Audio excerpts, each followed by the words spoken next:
Hi, we are very excited to be here today at Republica.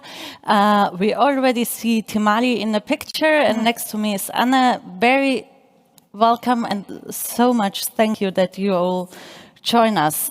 We already got introduced. We already had a pre-talk 2 days ago, which was very, very exciting, and I'm super happy to talk to you both today. We are talking about communicating the climate crisis, which is an interesting issue because as I just started, I used the expression climate crisis, not climate change. And there are many more techniques how you could communicate the climate crisis, but also approaches. So welcome both. Hi. Hi, so happy to be here with you. Yeah, so exciting. I hope you are both well today. I will just dive in and start with the first question.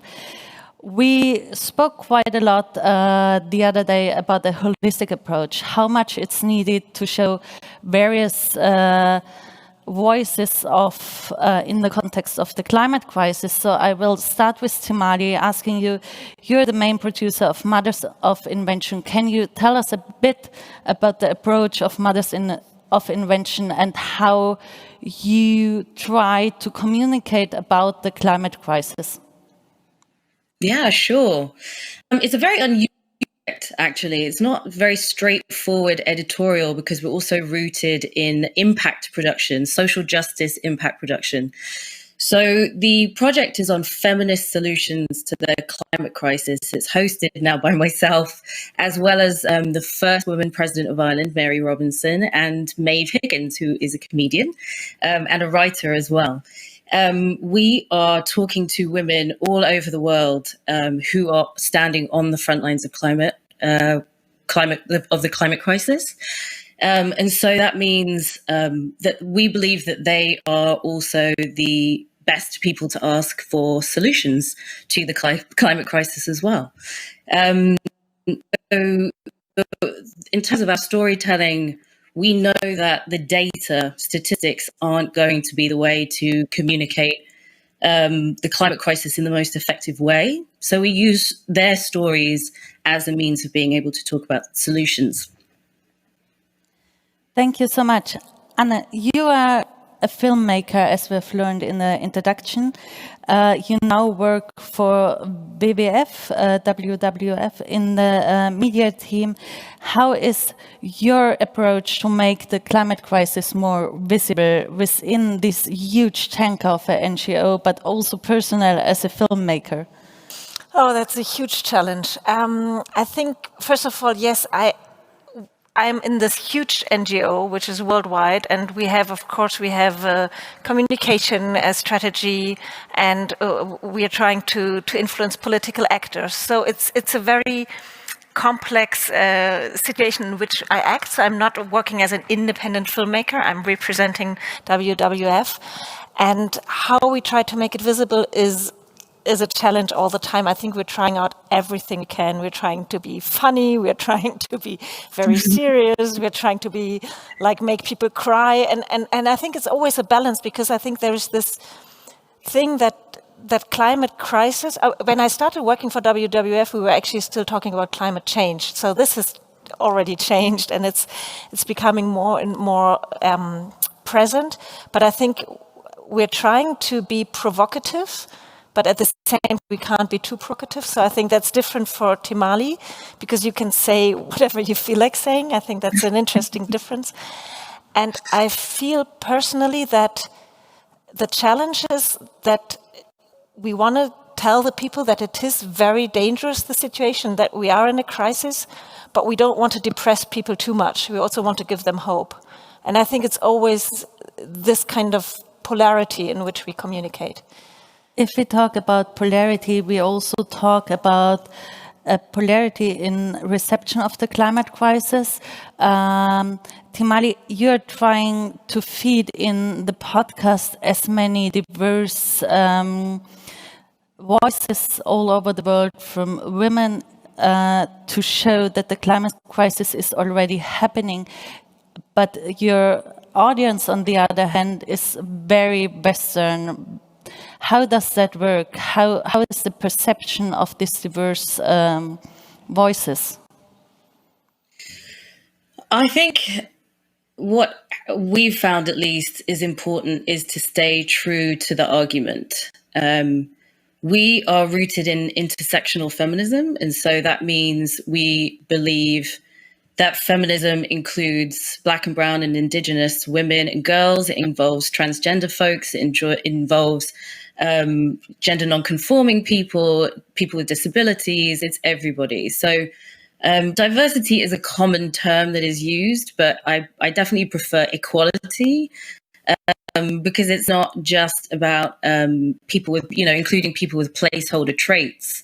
All of those people come with a very unique perspective on how to deal with the climate crisis from their marginalized positions. So we've sort of developed a niche with the show that actually has ended up having 4 different niches, if you like. We have the gender lens, which is really, really important to all of us, but definitely to Mary. She's been working with various women's organizations for a very long time. With Black and brown and Indigenous folks, that's also another lens that doesn't get nearly as much coverage as it ought to. Again, because those people are the people who have been dealing with the climate crisis for generations. As you said, our audience is dominantly white women from global North nations. The narrative that they're hearing dominantly is that the climate crisis is something that's going to happen in the future. But for Black and brown and Indigenous people, and women and girls in particular of that group, it's been happening for generations. It's been happening for centuries already. The deterioration going on since the beginning of European colonization. So we address all of those things because we are focused on climate justice, which is the human rights aspect of the climate crisis. So you can't ignore those conversations. They're conversations that ordinarily happen in media. There are conversations that don't ordinarily happen in education systems either. So we're trying to help lay that groundwork for an audience, and we obviously have to do it in quite a sensitive, gentle way. But we're also doing that using solutions. We found that talking about the climate crisis can be extremely intimidating for people. It can be very overwhelming and scary. It is scary. So we're not trying to belittle anything that is happening on the ground. It is important, challenging work, but we're basically saying that there are 10 years to go before there are irreversible effects on the planet. And that's not 0 years, that's 10 years, and a lot can be done within those 10 years.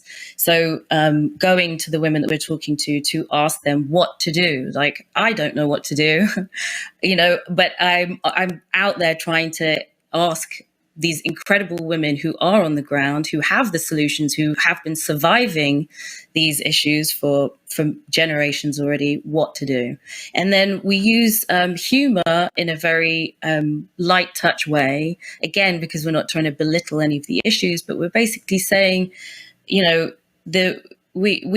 also trying to bring in an audience who, again, would otherwise find the subject really intimidating and scary. And, we are in Smart Women, we're very engaged, we are very involved, we're very educated, so we know where that humor can come in and come out.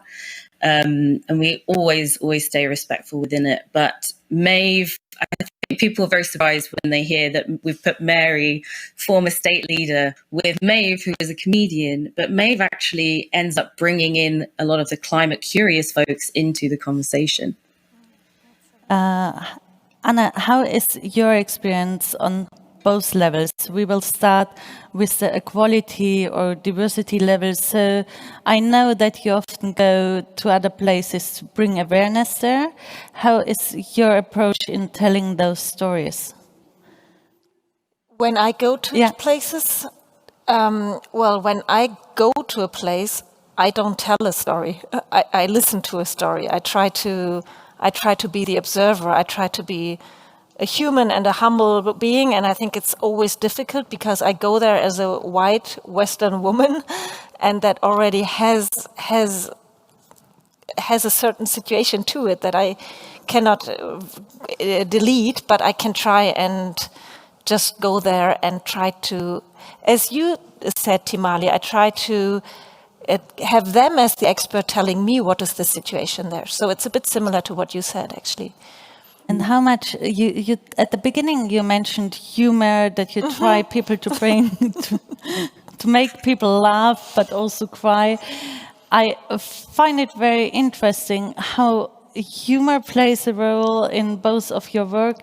How do people react if you talk about such a serious, if you bring humor in on such a serious topic? Well, I think I'm a huge fan of the Mother of Invention podcast, because I think you have a much better way of doing that. I think us Germans are always a bit like, oh, there is a joke, yeah.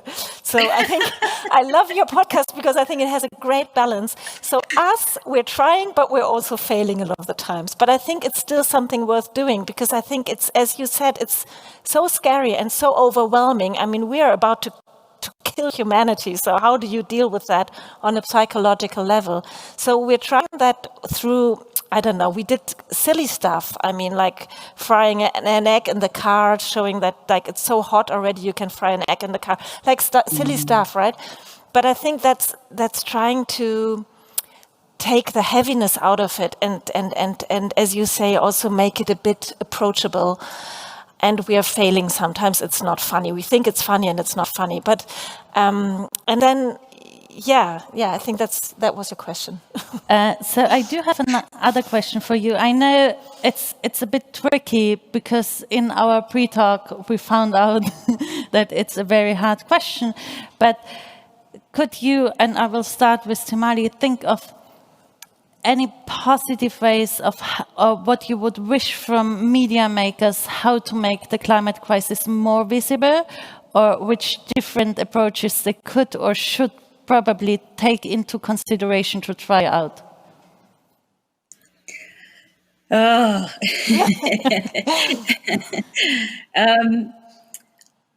I know I'm a bit biased, but I think we're actually doing it on Mothers of Invention. You know, I think I think laughter comes really quite easily to folks of color, certainly in my experience, and women too. You know, marginalized groups have had to find ways to survive small daily crises, and sometimes that's through laughter, sometimes it's through dancing, sometimes it's through art, sometimes it's for gardening or for cooking. But like, I think it's to just inject that perspective into all media would do so much for everybody. So much for everybody. You know, we're all so wound up and so tense. Yeah. Rightly so. There are so many awful apocalypses. I was just saying the other day, I don't know what the plural of apocalypse is because I don't know if anyone like even thought to invent a plural for the term apocalypse.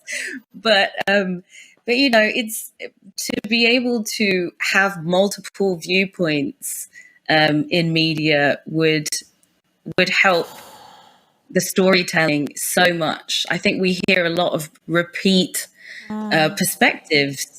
And it makes the conversation very monochrome, where there's so much richness and so much knowledge in talking to people who come from all different kinds of backgrounds. And yeah, so I mean, you know, I write scripts and I'm researching this show, but I really think that a lot of the women bring it to us. You know, it's actually really quite natural, a lot of the conversation. So. At that point, I have to say, I was very lucky to be at Doc Societies, who are the producers behind Mothers of Invention Climate Story Lab in London in March last year, shortly before the lockdown.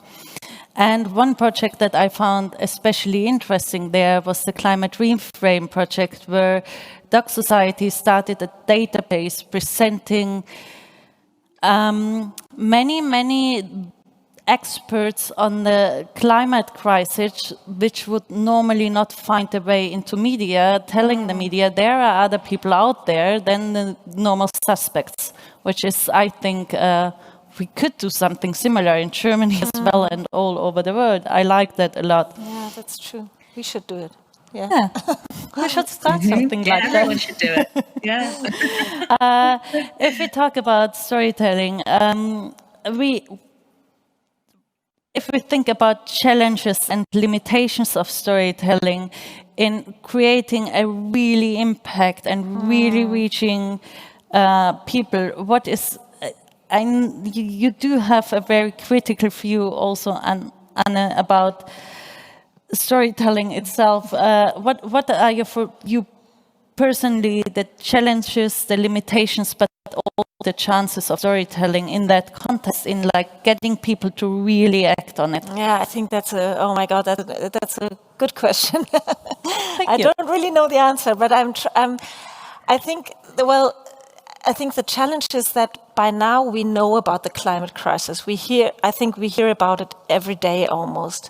So we already know about it, but how to actually get politicians to change their actions, their decisions, and how to get ourselves to actually change our behavior. That is a long process. So I think that the challenge in the storytelling is that we want to go further. We don't want to inform anymore, but we want people to actually get up their seat and change their behavior. And I think that the challenge is that it's so, in our case here in Germany, because we're so privileged, it still seems far away. It's not far away, but it somehow seems far away. So that's one challenge, I think, that it's not, my consequences are not having an effect immediately. So that's one challenge. And then I think it's because it's not personal. And I still think the moment when Greta Thunberg actually appeared on the scene, that changed a lot for the storytelling, because suddenly there was this person and this amazing, wonderful young girl that raised against the evil and got all the other kids to raise against the old evil man in a way. Suddenly we had a story, right? And before that, I think it was so, especially here in Germany and within the NGO world, it was all data and statistics and all that, which is good, but it doesn't. So we need personalities, and we get them more and more, and we need emotional storytelling, I think. One last question before I think we dive in away. That's the best thing that can happen. One question before we dive into the questions from the audience, possibly. Anna just mentioned that for us it seems like the climate crisis is far away, but we had the other night a really lovely conversation about how that is a really wrong approach, that it's actually more like a loophole. Maybe you can give us some insights on that, Thimali. Yeah, I mean, just a couple of weeks ago, we recorded an episode on biodiversity that would be, to be released on the same day as the UN Summit on Biodiversity. And so we're talking a lot about how to preserve biodiversity, not just try and recreate it, because it's going to be impossible to recreate, not impossible, but very difficult to recreate ecosystems that took thousands of years to develop. And as soon as one of those aspects of the system slips out of place, it has a knock-on effect on thousands of other systems that are interdependent with it. And so we all think that it's just going to be one straight line to, this doomscape, but actually it's creating lots and lots and lots of feedback loops. So it's actually happening a lot faster. The curve is a lot, more bulbous than we think it is.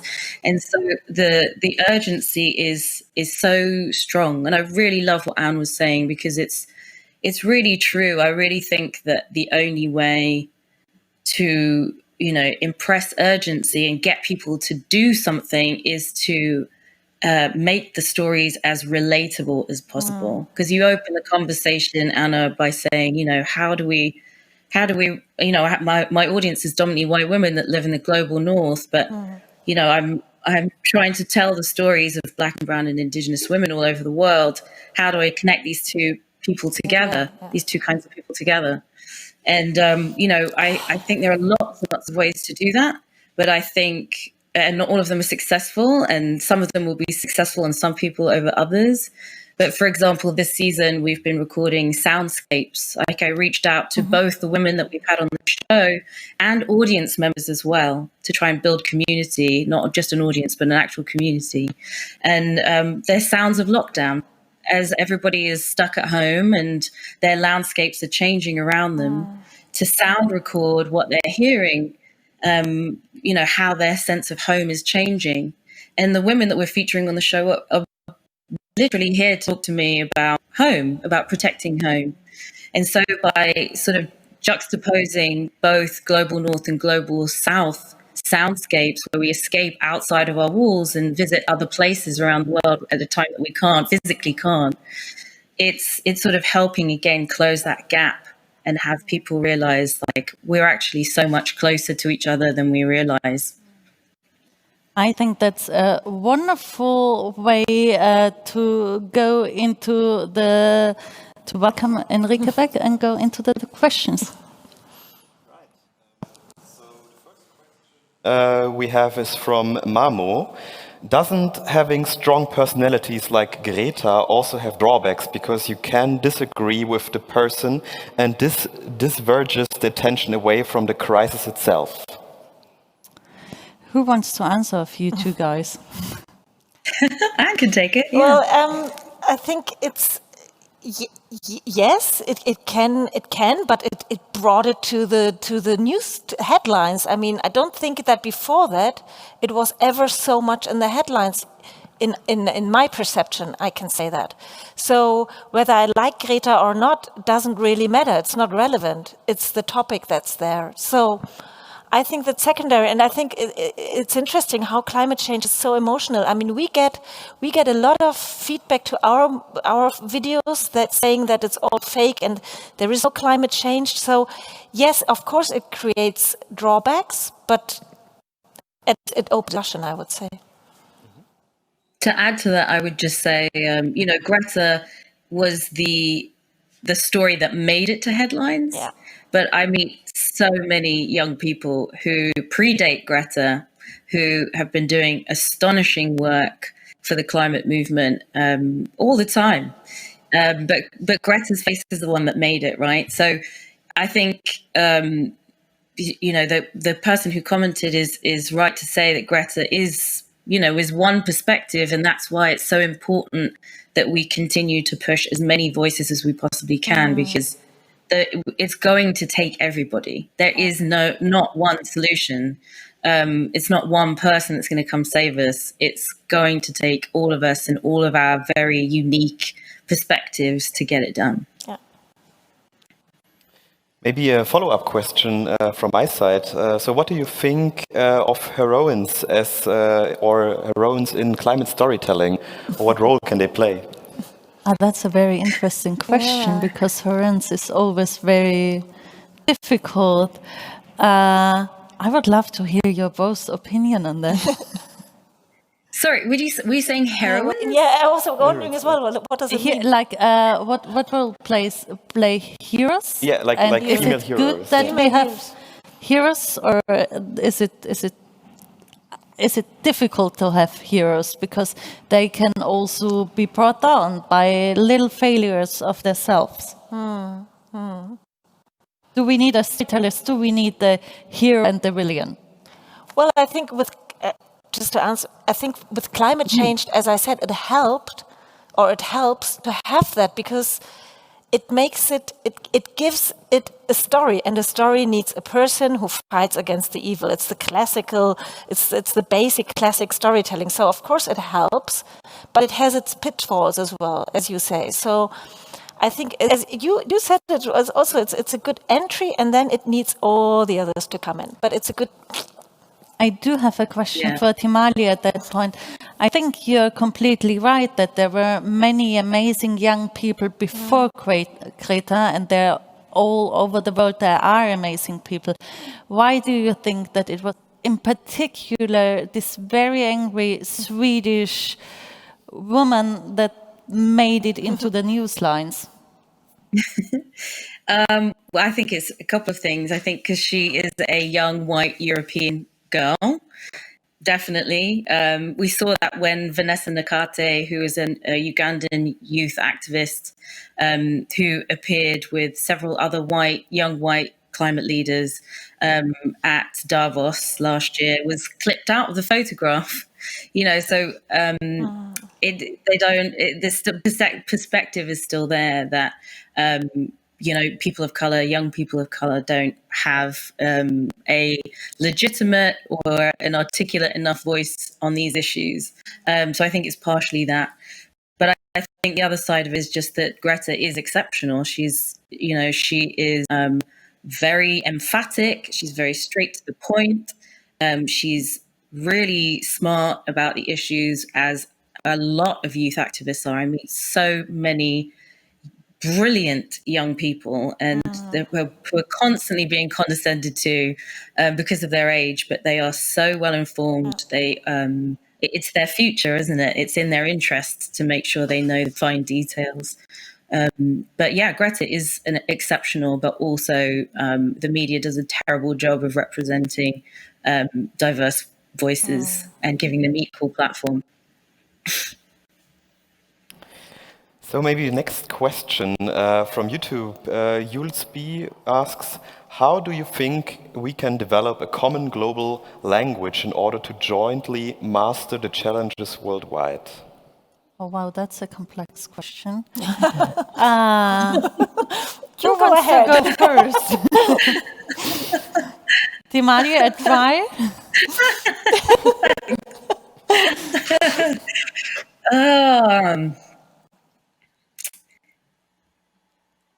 I think we're already kind of getting there, to be honest. I think we're doing a really good job of unifying global voices. But again, I think we owe an awful lot to the youth climate movement. I honestly don't know how they have managed to do it and do it so quickly in terms of organizing. 0 Hour, for example, is an organization, like one of the first youth climate movements organizations in the US. That was founded by 2 young women who lived completely opposite ends of the country from each other. They'd never met, but they decided to forge the March on Washington and an organization alongside with it without having even met. So, and they also had, Greta was influenced by their work, and she was in Sweden.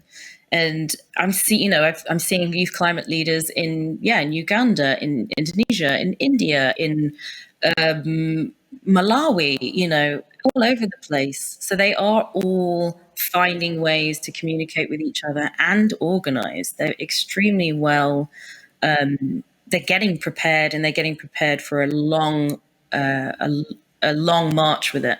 They know that this is not going to be over in an instant, that they have to be in this movement for the long term. And so they're working on self-care strategies, for example, because it's not just going to come off the back of a vote. It's something that we all have to have mindfulness and consciousness around. I would have a follow-up question for both of you. I had a really interesting conversation the other day about how globalization is really bad and really good at the same time, and how internet has really pitfalls. Do you think that global movement would have been possible 15, 20, 30 years ago?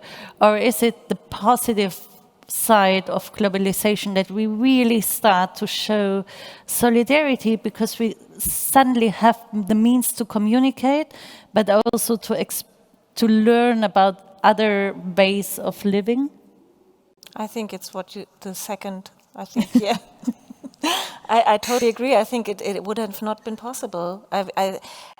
When I'm in contact with the youth activists, I also feel like they're so good at communication, and it goes so quickly, and everything is via WhatsApp and whatever. I don't think it would have been. I don't think it would have been like that. Maybe it would have been different, but not that way. Heading over to you. Yeah, maybe a follow-up to this and on the role of technology. What role does VR and AR play in climate storytelling? Are there any approaches on that? Interesting. Well, we haven't covered that yet. It's too expensive, basically. But I would love to do it. I think it would be very something I would love to do. I think if I may, there is a very interesting study of the Stanford University was actually how virtual reality makes people engage more, because like there's a difference if you read a newspaper article, if you hear a 90 minutes documentary film about someone and you can engage with them, if you see a podcast, or if you suddenly completely dive in and get sucked in by the story and can really experience firsthand what it means. So my personal opinion is that it's going to be super interesting what there is to come, and we are actually trying that out at the festival by hosting 6 VR exhibitions. Oh, great. So Jules B wants to know, and I guess it's a question for the round, if you could choose someone, who would be your favorite storyteller? That's a tricky question. My favorite storyteller. Who wants to start? I have to think. I have to think as well. I know, I have to think too. I don't know. I don't know either. I do have a universal intellect who impressed me in my youth a lot. That's not very diverse what I'm going to say right now. And my brain is first. It's an Italian writer, the writer of The Name of the Rose. Im Namen der Rosa. Yeah, everyone has a brain freeze right now. Yeah, I'm so Umberto bad Eco. names. Umberto Eco, for me personally, was one of my favorite storytellers because he covered that many areas, from right-wing populism to climate change. He was like all over it. I found stories that moved the whole world. So I like that approach. I don't know. I when you said the question, I somehow, because I'm at the moment, I'm very interested in indigenous storytelling, indigenous forms of storytelling, and I think if I could choose something that I would be interested in knowing now, would be having a completely different perspective, like from indigenous communities, because I think that's amazing what they have, and that's not really written down, so it's very oral, but that's something that I'm at the moment very fascinated by. So that's the first thing that came to my mind. Yeah, I'm still quite stuck on this question, but I would love to revisit it at some point. But I will say the thing that sprung to my mind is actually like the most vivid storytelling I've heard recently actually came in the last episode that we taped.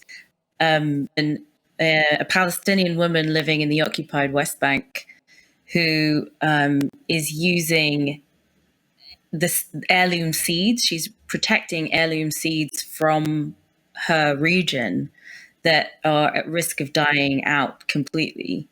And she's traveling the region, basically trying to tell the stories of behind these seeds that have been within Palestinian heritage for thousands of years and are at risk of being lost, So I think, it's there's so much rich storytelling from people who are in survival of something, I realized. And that ties into what Anne is saying too, I think, because there's an additional layer of emotional intelligence there that really adds a richness to the story, sadly, but at the same time, like very, very potent and very engaging, I would say.